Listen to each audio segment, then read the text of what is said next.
নমস্কার। আজ আমরা বিওয়ার অফ প্রোডিউসার গ্রুপ বা উৎপাদক দলের খাতাপত্র নিয়ে আলোচনায় একটা গুরুত্বপূর্ণ রেজিস্টার অ্যাসেট রেজিস্টার নিয়ে আলোচনা করছি। এই রেজিস্টারের শুরুতেই আমরা পাব নেম অফ প্রোডিউসার গ্রুপ বা উৎপাদক দলের নাম।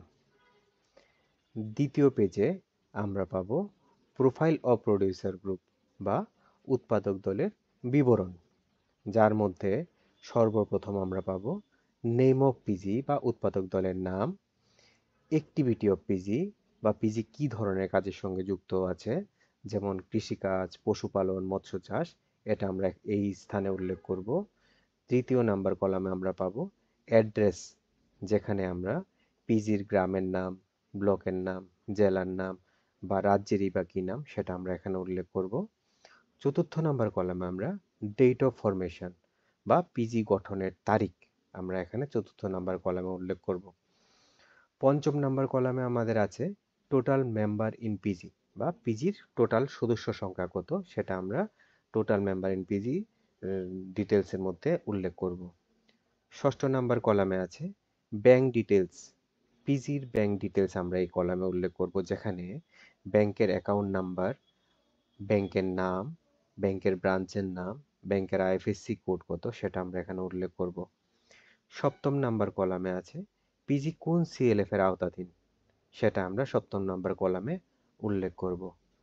তারপরে আমরা এখানে অ্যাসেট রেজিস্টার বা সম্পদ খাতার মূল পেজে চলে আসলাম, যেখানে আমরা সম্পদের একটা লিস্ট তৈরি করব বা সিরিয়াল নাম্বার অনুযায়ী সম্পদের নাম উল্লেখ করব এবং কি পরিমাণ সম্পদ বা কি পরিমাণ জিনিস আমরা কিনেছি সেটা আমরা এখানে সংখ্যায় উল্লেখ করব এবং কোন তারিখে জিনিসটা কিনা হয়েছে সেটা আমরা উল্লেখ করব এবং যে বস্তুটা আমরা কিনেছি সেটার তারিখ, যেমন আমরা যদি এখানে উদাহরণস্বরূপ আমরা পিজির জন্য একটা চেয়ার কিনলাম, সেখানে এক ক্রমিক নাম্বার 1-এ হবে 1 নাম্বার চেয়ার, সম্পদের নাম হবে চেয়ার।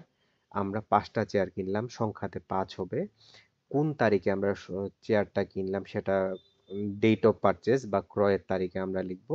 তারপরে প্রত্যেকটা সম্পদের একটা নাম্বার আমরা পিজি তার নিজের অনুযায়ী একটা নাম্বার দেবেন, সেটা সম্পদের নাম্বার হবে এবং সেই চেয়ারটা কত টাকাতে কিনা হয়েছে সম্পদের মূল টাকা বা ভ্যালু অফ অ্যাসেট সেটা আমরা টাকাতে উল্লেখ করব এবং লাস্ট কলামে আছে মন্তব্য, আমরা যে সম্পদটা কিনলাম সেটা আমরা কি প্রেসপেড টাকা থেকে সম্পদটা কিনলাম নাকি টিআরএলএম টাকায় সম্পদটা কিনলাম সেটা আমরা মন্তব্যের কলামে উল্লেখ করব।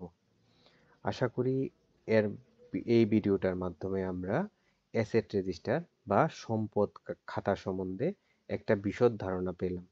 ধন্যবাদ।